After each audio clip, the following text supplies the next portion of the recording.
ഇന്ത്യയിലേക്ക് ഇറക്കുമതി ചെയ്യുന്ന സ്കോച്ച് വിസ്കി, ജിൻ, ചോക്ലേറ്റ്, ബിസ്ക്കറ്റ്, സൗന്ദര്യവർദ്ധക ഉൽപ്പന്നങ്ങൾ, ശീതളപാനീയങ്ങൾ, പ്രീമിയം കാറുകൾ തുടങ്ങിയ നിരവധി ഉൽപ്പന്നങ്ങൾക്ക് ഇനി വിലയിൽ ഗണ്യമായ കുറവുണ്ടാകും. ഇന്ത്യയും യുണൈറ്റഡ് കിങ്ഡവും തമ്മിൽ ഒപ്പുവെച്ച സമഗ്ര സാമ്പത്തിക വ്യാപാര കരാർ പ്രാബല്യത്തിൽ വരുന്നതോടെയാണ് ഈ സുപ്രധാന മാറ്റങ്ങൾക്ക് തുടക്കമാകുന്നത്. വർഷങ്ങളോളം നീണ്ടുനിന്ന ചർച്ചകൾക്കും നിരവധി ഘട്ടങ്ങളിലായുള്ള കൂടിയാലോചനകൾക്കും ശേഷമാണ് 2025 ജൂലൈ 24 ഇരു രാജ്യങ്ങളും ഈ ചരിത്രപരമായ കരാറിൽ ഒപ്പുവെച്ചത്. ഇന്ത്യയും യുകെയും തമ്മിലുള്ള വ്യാപാര ബന്ധങ്ങളെ കൂടുതൽ ശക്തിപ്പെടുത്തുകയും ഇരു രാജ്യങ്ങളിലെയും വ്യാപാരികൾക്കും വ്യവസായികൾക്കും തൊഴിലാളികൾക്കും ഉപഭോക്താക്കൾക്കും ഒരുപോലെ പ്രയോജനം ലഭ്യമാക്കുകയും ചെയ്യുക എന്നതാണ് ഈ കരാറിന്റെ പ്രധാന ലക്ഷ്യം. ഈ കരാറിന്റെ ഭാഗമായി ബ്രിട്ടനിൽ നിന്ന് ഇറക്കുമതി ചെയ്യുന്ന സ്കോച്ച് വിസ്കിക്കും ജിന്നിനുമുള്ള ഇറക്കുമതി തീരുവയിൽ വലിയ ഇളവാണ് പ്രഖ്യാപിച്ചിരിക്കുന്നത്. നിലവിൽ 150% ഇറക്കുമതി തീരുവ ഒറ്റയടിക്ക് 75% കുറയും. ഇതിലൂടെ ഈ ഉൽപ്പന്നങ്ങളുടെ ഇറക്കുമതി ചെലവ് ഗണ്യമായി കുറയുകയും വിപണിയിൽ മത്സരാധിഷ്ഠിതമായ വിലയ്ക്ക് ലഭ്യമാവുകയും ചെയ്യും. ഇതോടെ പ്രീമിയം വിദേശ മദ്യങ്ങൾക്ക്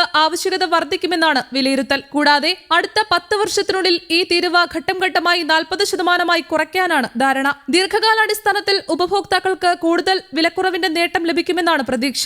വാഹന വിപണിയിലും ഈ കരാർ വലിയ മാറ്റങ്ങൾക്ക് വഴിയൊരുക്കും. നിലവിൽ 110% വരെ ഇറക്കുമതി തീരുവ ഈടാക്കുന്ന ബ്രിട്ടീഷ് നിർമ്മിത കാറുകളുടെ നികുതി അടുത്ത 10 വർഷത്തിനുള്ളിൽ ക്രമേണ 10% കുറയ്ക്കും. ഇതോടെ Jaguar, Land Rover, Mini, Bentley, Rolls Royce തുടങ്ങിയ ബ്രിട്ടീഷ് ബ്രാൻഡുകളുടെ വാഹനങ്ങൾ ഇന്ത്യയിൽ കൂടുതൽ മത്സരാധിഷ്ഠിതമായ വിലയ്ക്ക് ലഭ്യമാകാൻ സാധ്യതയുണ്ട്. അതേസമയം ആഭ്യന്തര വാഹന വ്യവസായത്തെയും പ്രത്യേകിച്ച് വളർന്നുവരുന്ന വൈദ്യുത വാഹന മേഖലയെയും സംരക്ഷിക്കുന്നതിനായി ബ്രിട്ടനിൽ നിന്നുള്ള ഇലക്ട്രിക് ഹൈബ്രിഡ് വാഹനങ്ങളുടെ ഇറക്കുമതിക്ക് പ്രത്യേക നിയന്ത്രണങ്ങളും നിശ്ചിത പരിധികളും സർക്കാർ നിലനിർത്തും. ആഭ്യന്തര നിർമ്മാതാക്കളുടെ വളർച്ചയെ ബാധിക്കാതിരിക്കാനാണ് ഈ മുൻകരുതൽ. ചോക്ലേറ്റുകൾ, ബിസ്ക്കറ്റുകൾ, സൗന്ദര്യവർദ്ധക വസ്തുക്കൾ, ശീതളപാനീയങ്ങൾ, വിവിധ ഭക്ഷ്യവസ്തുക്കൾ എന്നിവയ്ക്കും ഈ കരാറിന്റെ ഫലമായി വില കുറയാൻ സാധ്യതയുണ്ട്. ഇറക്കുമതി തീരുവ കുറയുന്നതിനാൽ വ്യാപാര ചെലവ് കുറയുകയും അതിന്റെ ഗുണം ഉപഭോക്താക്കൾക്ക് ലഭിക്കുകയും ചെയ്യും. വിദേശ ബ്രാൻഡുകളുടെ ഉൽപ്പന്നങ്ങൾ കൂടുതൽ ആളുകൾക്ക് താങ്ങാനാവുന്ന വിലയിൽ ലഭ്യമാകുമെന്ന പ്രതീക്ഷയും ശക്തമാണ്. മറുവശത്ത് ഇന്ത്യയിലെ കയറ്റുമതി മേഖലയ്ക്ക് ഈ കരാർ വലിയ വളർച്ചാ അവസരങ്ങൾ സൃഷ്ടിക്കും. കരാർ നിലവിൽ വരുന്നതോടെ ഇന്ത്യയിൽ നിന്നുള്ള ഏകദേശം 99% ഉൽപ്പന്നങ്ങൾക്കും ബ്രിട്ടീഷ് വിപണിയിൽ തീരുവയില്ലാതെ പ്രവേശിക്കാനാവും. ഇതിലൂടെ ഇന്ത്യൻ ഉൽപ്പന്നങ്ങളുടെ വില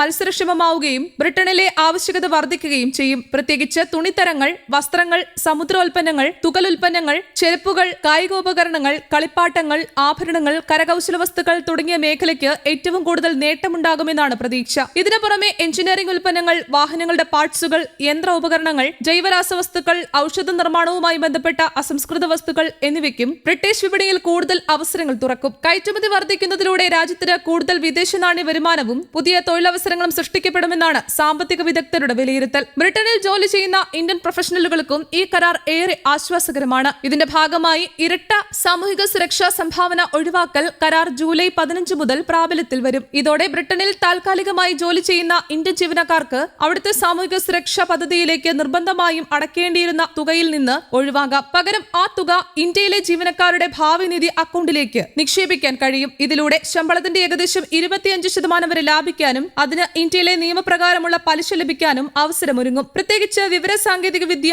ആരോഗ്യരംഗം, ധനകാര്യ സേവനങ്ങൾ, എഞ്ചിനീയറിംഗ് തുടങ്ങിയ മേഖലകളിൽ ജോലി ചെയ്യുന്ന ആയിരക്കണക്കിന് ഇന്ത്യൻ പ്രൊഫഷണലുകൾക്ക് ഈ വ്യവസ്ഥ വലിയ സാമ്പത്തിക നേട്ടമാകും. അതേസമയം ഇന്ത്യൻ കർഷകരുടെയും ചെറുകിട ക്ഷീര കർഷകരുടെയും താൽപര്യങ്ങൾ സംരക്ഷിക്കുന്നതിലും ഈ കരാർ പ്രത്യേക ശ്രദ്ധ ചെലുത്തിയിട്ടുണ്ട്. രാജ്യത്തെ കാർഷിക മേഖലയെ പ്രതികൂലമായി ബാധിക്കാതിരിക്കാനായി പാലുൽപ്പന്നങ്ങൾ, ചീസ്, വെണ്ണ, ആപ്പിൾ, പഞ്ചസാര, അരി, പോർക്ക്, കോഴിയിറച്ചി, മുട്ട തുടങ്ങിയ അതീവ സൂക്ഷ്മ കാർഷിക ഉൽപ്പന്നങ്ങളെ ഇറക്കുമതി തീരുവ ഇളവുകളിൽ നിന്ന് പൂർണ്ണമായും ഒഴിവാക്കിയിട്ടുണ്ട്. അതിനാൽ ഈ ഉൽപ്പന്നങ്ങൾക്ക് നിലവിലുള്ള സംരക്ഷണ സംവിധാനം തുടരും. ആഭ്യന്തര കർഷകരുടെയും ക്ഷീരമേഖലയുടെയും വരുമാനവും ഉൽപാദനവും സംരക്ഷിക്കുന്നതിനുള്ള നിർണായക നടപടിയായാണ് ഇതിനെ കാണുന്നത്. ഇന്ത്യ യുകെ സമഗ്ര സാമ്പത്തിക വ്യാപാര കരാർ ഇരു രാജ്യങ്ങളുടെയും സാമ്പത്തിക ബന്ധത്തിൽ പുതിയ അധ്യായത്തിന് തുടക്കമിടുന്ന ചരിത്രപരമായ തീരുമാനമായാണ് വിലയിരുത്തപ്പെടുന്നത്. ഉപഭോക്താക്കൾക്ക് കൂടുതൽ വിലക്കുറവും വിപുലമായ ഉൽപ്പന്ന തെരഞ്ഞെടുപ്പും ലഭിക്കുന്നതിനൊപ്പം ഇന്ത്യൻ കയറ്റുമതി മേഖലയ്ക്ക് പുതിയ വിപണികളും തൊഴിലവസരങ്ങളും സൃഷ്ടിക്കപ്പെടും. അതോടൊപ്പം വിദേശത്ത് ജോലി ചെയ്യുന്ന ഇന്ത്യൻ പ്രൊഫഷണലുകൾക്കും ഗണ്യമായ സാമ്പത്തികാശ്വാസം ലഭിക്കും. ആഭ്യന്തര കാർഷിക മേഖലയെ സംരക്ഷിച്ചുകൊണ്ട്